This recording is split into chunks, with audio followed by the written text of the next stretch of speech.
Hello दोस्तों, आपका स्वागत है विशायस में। आज हम इंडियन पॉलिटिक का चैप्टर 3 देखने वाले हैं, silent feature of Indian constitution. Silent feature मतलब मुख्य विशेषताएं। अगर हम देखें हिंदी में इसे कहते हैं मुख्य विशेषताएं। हमारे जो संविधान है वो बहुत बड़ा है, बहुत बड़ा इन द सेंस बहुत डिटेल्ड है, एक एक चीज़ों को बहुत अच्छे से इलेबोरेट करके लिखा हुआ है। तो ये सब चीज़ें बहुत कॉम्प्लिकेटेड हो जाती हैं, तो कॉम्प्लिकेशन हमें नहीं फेस करना है। हमें बस कुछ कुछ मुख्य विशेषताएं हैं जो हमें देखनी है, जैसे कि हमारा संविधान कितना बड़ा है, क्या क्या प्रोविज़न है, किस टाइप से रूल्स लिखे हुए हैं, जिस तरीके से हमारा सेंटर स्टेट के बीच में एक हार्मनी बनी रहे। तो शुरू करते हैं। सबसे पहली विशेषता तो हमारा संविधान की ये बहुत बड़ा है, बहुत बड़ा इन द सेंस रिलेटिवली बहुत बड़ा है दूसरे कॉन्स्टिट्यूशन के हिसाब से। जैसे अमेरिका का कॉन्स्टिट्यूशन है, ब्रिटेन का कॉन्स्टिट्यूशन है, उसके हिसाब से ये बहुत बड़ा है। अगर हम देखें तो उस समय जब न्यू आर्टिकल फॉर्म हुए थे तब 395 आर्टिकल थे उसमें, और 12 पार्ट में डिवाइडेड थे और 8 शेड्यूल्स थे।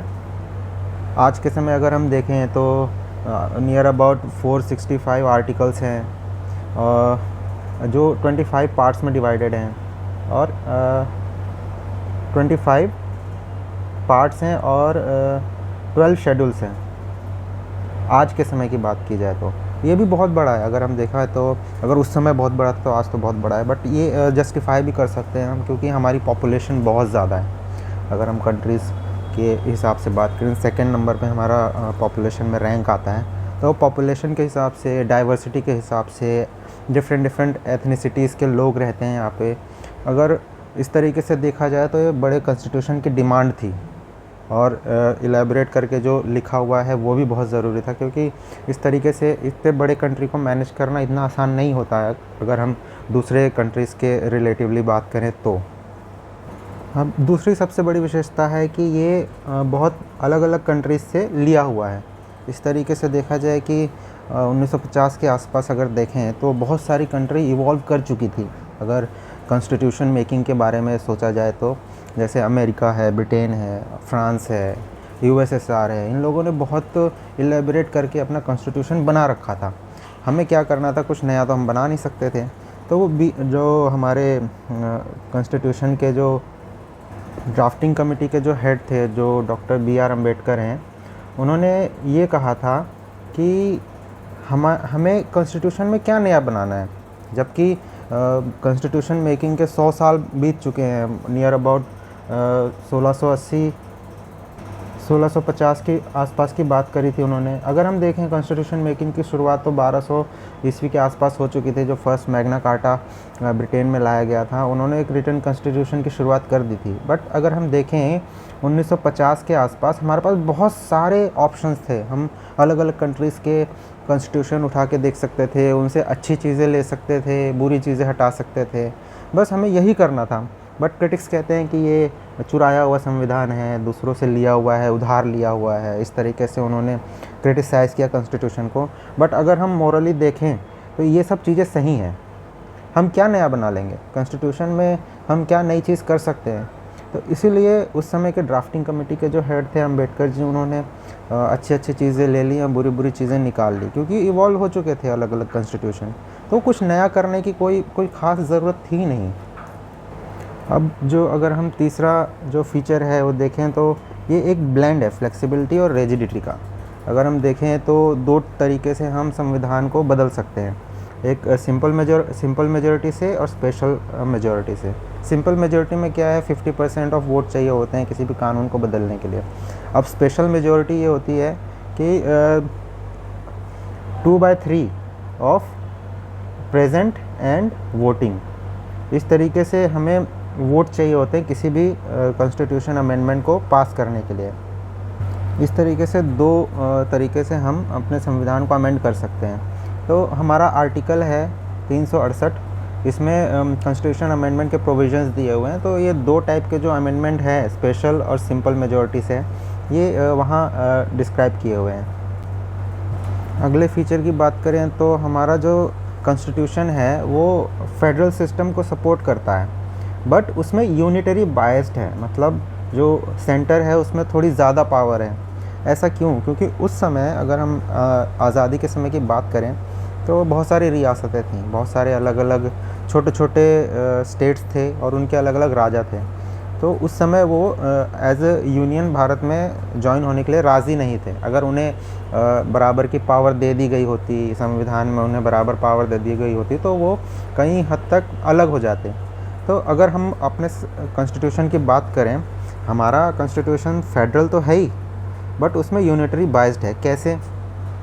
हमारे कॉन्स्टिट्यूशन में दोनों ही फीचर पाए जाते हैं। जैसे अगर हम फेडरल की बात करें, फेडरल फीचर में अगर देखें तो सबसे बड़ी बात होती है टू गवर्नमेंट, मतलब सेंटर में एक गवर्नमेंट होगी और स्टेट में एक गवर्नमेंट होगी, दोनों जगह अलग अलग गवर्नमेंट है। और हमारा जो संविधान है वो सुप्रीम है, कॉन्स्टिट्यूशनल सुप्रीमेसी, जुडिशरी इंडिपेंडेंट है हमारे यहाँ, और बाईकैमरलिज्म है। बाईकैमरलिज्म इन द सेंस कि दो सदन है, मतलब लोकसभा और राज्यसभा, दो अलग अलग सदन है। अगर हम नॉन फेडरल जो है, नॉन फेडरल फीचर की बात करें तो नॉन फेडरल फीचर में एक आता है कि सबसे बड़ा स्ट्रॉन्ग सेंटर है, सेंटर में बहुत पावर होती है। हमारे पास एक ही संविधान है, सिंगल कॉन्स्टिट्यूशन है। हमारी सिटीजनशिप सिंगल है, मतलब जैसे अमेरिका में देखा जाए तो सेंटर का एक सिटीजनशिप होती है और स्टेट की अलग सिटीजनशिप होती है। तो हमारे यहाँ पूरे कंट्री की एक ही सिटीजनशिप है। जो हमारे सेंटर हैं, जो गवर्नर होते हैं, एक्चुअली जो गवर्नर होते हैं स्टेट के, वो सेंटर ही अपॉइंट करता है। इस तरीके से जो नॉन फेडरल फीचर हैं इस तरीके। अब अगर हम अगले फीचर की बात करें तो पार्लियामेंट्री फॉर्म ऑफ गवर्नमेंट है हमारे यहाँ। जब आज़ाद हुए थे हम, तब हमारे पास दो ऑप्शन थे। एक तो पार्लियामेंट्री फॉर्म लेना, जो ब्रिटेन में इस्तेमाल किया जाता है। दूसरा प्रेसिडेंशियल सिस्टम, जो यूएसए में इस्तेमाल होता है। प्रेसिडेंट के पास बहुत पावर होती है।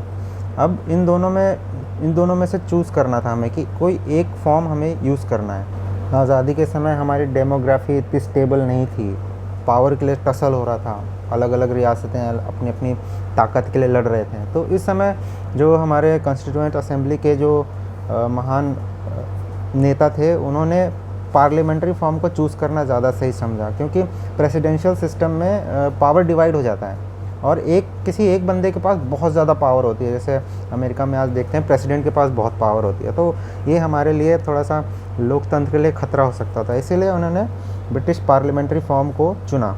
अब इसमें जो है कुछ फीचर्स है पार्लियामेंट्री फॉर्म के जो हमारे लिए बहुत ज़रूरी थे। तो सबसे पहले तो मेजॉरिटी रूल होता था, कि मेजॉरिटी पार्टी रूल था।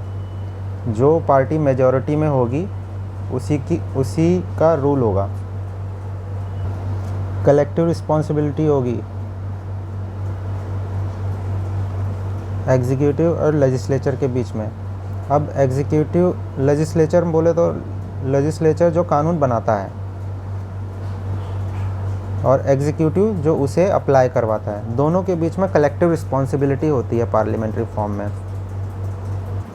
पार्लियामेंट्री फॉर्म में एक लीडर होता है। जैसे हम सेंटर की बात करें तो पीएम होगा लीडर, और स्टेट की बात करें तो सीएम होगा लीडर। अगले फीचर की बात करें तो हमारा जो कॉन्स्टिट्यूशन है वो बढ़िया एक ब्लेंड है पार्लियामेंट्री सोवरेनिटी का और जुडिशल सुप्रीमेसी का। अगर हम देखें तो यूएस में जुडिशल सुप्रीमेसी है।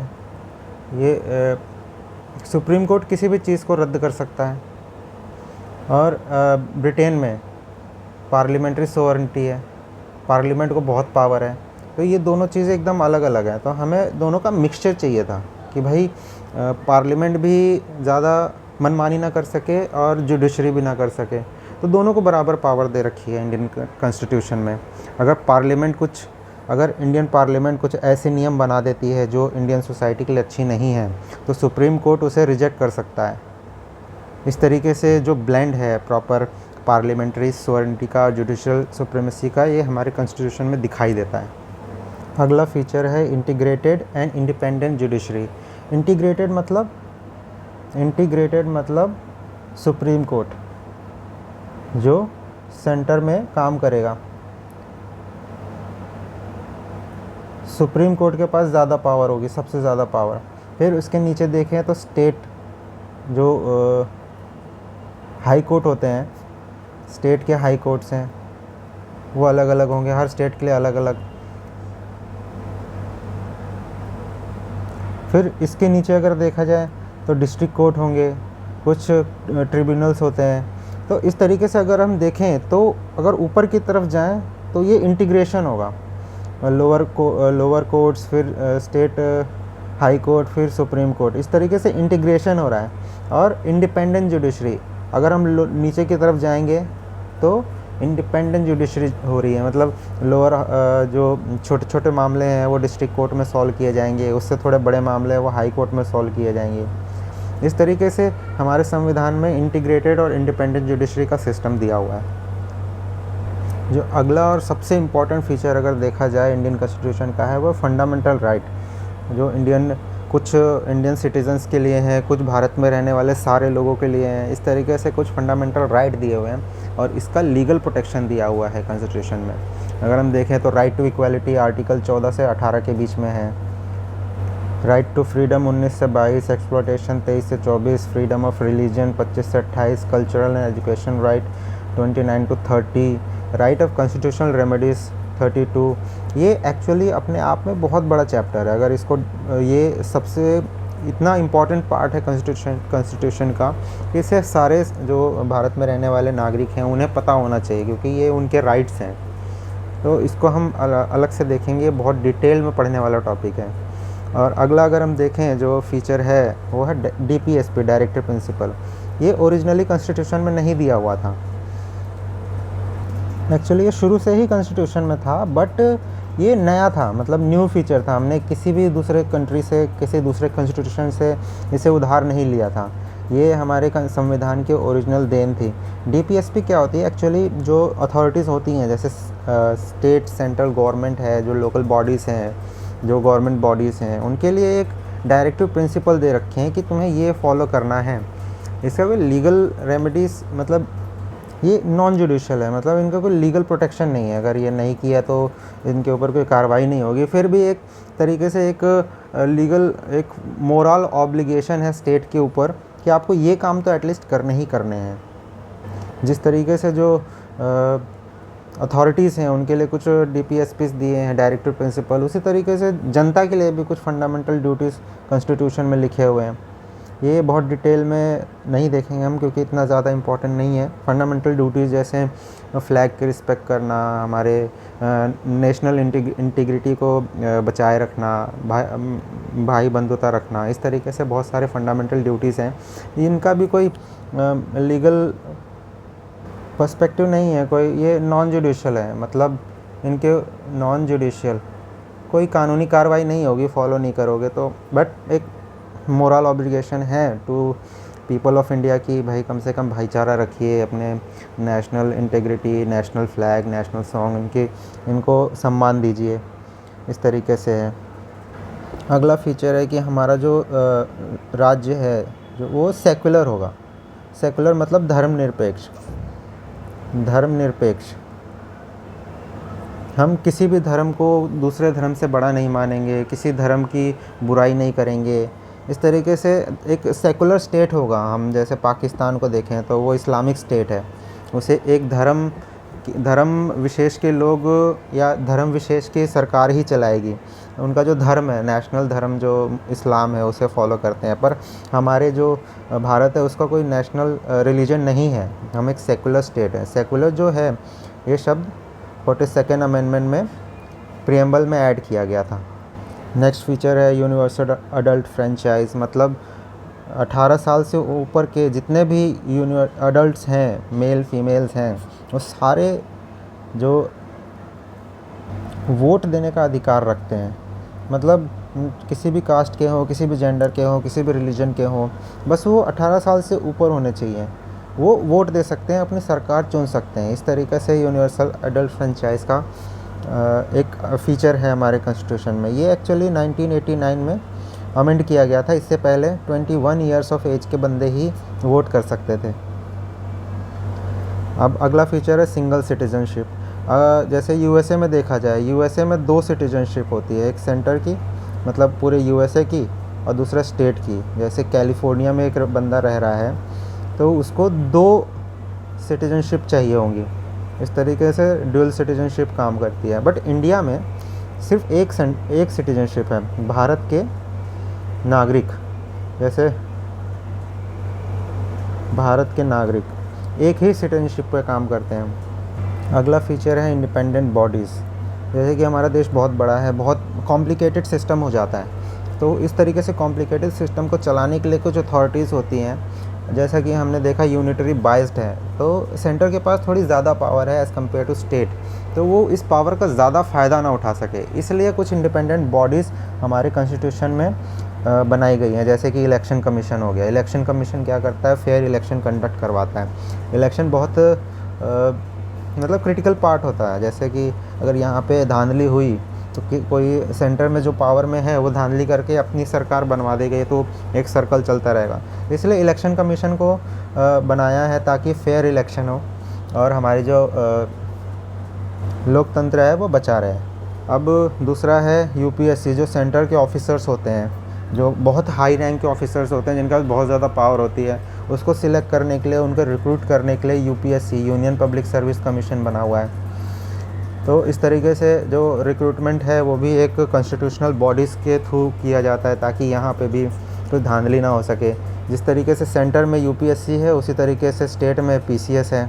स्टेट के कुछ अधिकारी रिक्रूट करने के लिए स्टेट के कमीशंस काम करते हैं। सीएजी है जो कंट्रोलर एंड ऑडिटर जनरल है, वो जो केंद्र और राज्य के खर्चे हैं उनको ऑडिट करते हैं, उन पे आँखें गड़ाए रखते हैं, उन पे नज़र रखते हैं कि कहीं सेंटर और स्टेट कुछ गलत खर्चा या फिर पब्लिक का जो पैसा है उसे गलत तरीके से इस्तेमाल ना करें। अब इनको जो सेंट्रल बॉडीज़ हैं इनको प्रोटेक्ट करने के लिए इनके जो काम है उसको ये लोग निष्पक्षता से करें, इसके लिए इन्हें कुछ प्रोटेक्शन दिए हुए हैं। जैसे कि इनका जो टेन्योर है वो प्रोटेक्टेड है कि भाई 5 साल के लिए अगर लिए हैं तो 5 साल पूरा काम करोगे ही करोगे। दूसरा, इनकी जो सैलरी है वो कंसोलिडेटेड फंड ऑफ इंडिया से आती है, तो इनकी सैलरी नहीं रुक सकती। इस तरीके से कुछ प्रोटेक्शंस हैं जो कॉन्स्टिट्यूशन ने प्रोवाइड किए हैं ताकि ये जो भी इंडिपेंडेंट बॉडीज़ हैं अपना काम ईमानदारी से करें। कुछ एक्स्ट्रा ऑर्डिनरी सिचुएशंस आ जाती हैं कंट्रीज़ में, इसके लिए कुछ इमरजेंसी प्रोविज़न है जो हमारा जो प्रेसिडेंट है वो डिसाइड कर सकते हैं कि किस तरीके से इमरजेंसी प्रोविज़न्स में कुछ काम किए जा सके। जैसे नेशनल इमरजेंसी है, अगर हम देखें नेशनल इमरजेंसी कई बार लग चुकी है। नेशनल इमरजेंसी में क्या होता है कि कुछ वॉर लाइक सिचुएशन हो जाए, इंटरनल डिस्टर्बेंस हो जाए या फिर सरकार को कुछ ख़तरा हो किसी चीज़ से, तो वो एक नेशनल इमरजेंसी लागू कर देती हैं। कुछ फंडामेंटल राइट्स अबॉलिश हो जाती हैं, कुछ बंदिशें आ जाती हैं जनता पे, और पूरे कंट्री में, ओवरऑल कंट्री में सेंटर का राज चलता है एक तरीके से। उसी तरीके से जैसे नेशनल इमरजेंसी उसी तरह स्टेट इमरजेंसी है। स्टेट इमरजेंसी को हम गवर्नर रूल कहते हैं, गवर्नर नहीं, प्रेसिडेंशियल रूल, राष्ट्रपति शासन हिंदी पर राज्य की विधानसभा भंग हो जाती है और राष्ट्रपति डायरेक्ट रूल करता है स्टेट पे अगर स्टेट इमरजेंसी लग जाती है। तीसरी है फाइनेंशियल इमरजेंसी। फाइनेंशियल इमरजेंसी आज तक नहीं लगी, जब बहुत ख़तरनाक सिचुएशन हो जाती है फाइनेंस की, हमारे पास फॉरेन रिज़र्व ख़त्म हो जाते हैं, लोन हमने बहुत सारा ले रखा है, हम उसके इंटरेस्ट पेमेंट नहीं कर पा रहे हैं। इस तरीके से फाइनेंशियल इमरजेंसी का प्रोविज़न भी दिया हुआ है, बट ये आज तक लगी नहीं है, ज़रूरत नहीं पड़ी भारत को। अगला फीचर है 3 टायर गवर्नमेंट। 3 टायर गवर्नमेंट में क्या होता है, सेंटर में एक गवर्नमेंट होती है, फिर स्टेट में गवर्नमेंट होती है, फिर लोकल बॉडीज़ जो म्यूनसिपाल्टीज़ हैं और ग्राम पंचायत है। इस तरीके से 3 टायर गवर्नमेंट है इंडिया में। अगर हम स्ट्रक्चर की बात करें तो सेंटर में पावर है, फिर स्टेट में, फिर लोकल बॉडीज़। ये लोकल बॉडीज़ का प्रोविज़न 73rd और 74th अमेंडमेंट में आया था। 73rd में पंचायत और 74 में लोकल बॉडीज़ मतलब जो शहर हैं, म्यूनसिपैलिटीज़, उनकी कुछ संवैधानिक मान्यताएं दी गई थी। उससे पहले सिर्फ 2 ही टायर में काम होता था, सेंटर और स्टेट। नेक्स्ट फीचर है कोऑपरेटिव सोसाइटीज़। इसको 97th अमेंडमेंट में ऐड किया गया था 2011 में। इसमें क्या हुआ था कि इसे आर्टिकल 19 में ऐड कर दिया गया था, फंडामेंटल राइट बना दिया गया कोऑपरेटिव सोसाइटीज़ को फॉर्म करने का। एक नया पार्ट ऐड कर दिया गया, पार्ट 9B, जो कि आर्टिकल हैं 243ZH टू 243ZT। बस एक ही चीज़ याद रखनी है, कौन सा आर्टिकल और कौन सा part.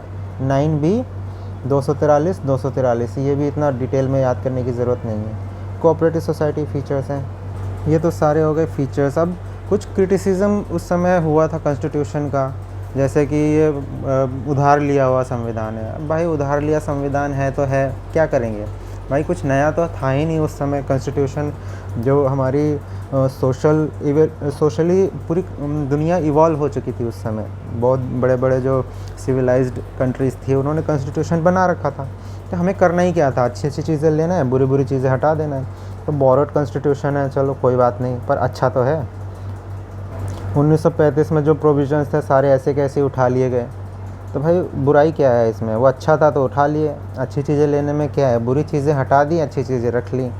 An Indian anti Indian था। अरे भाई उस समय ये कहते थे कि भारत का जो इंडियन सोसाइटी है बहुत अलग है। अगर कंट्रीज़ दूसरी सिविलाइज जैसे यूरोपियन कंट्रीज़ हैं, यूरोपियन कंट्रीज़ की बात करें, वहाँ की सिविलाइजेशन और इंडिया की सिविलाइजेशन में बहुत डिफरेंस है।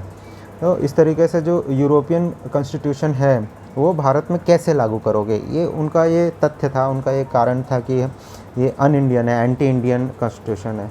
बट उस समय लागू ही नहीं हुआ। जब किसी चीज़ को ट्राई नहीं करोगे, उसको अप्लाई करके देखोगे नहीं, तब तक हम कैसे पता चलेगा कि वो एंटी इंडियन है या अन इंडियन है।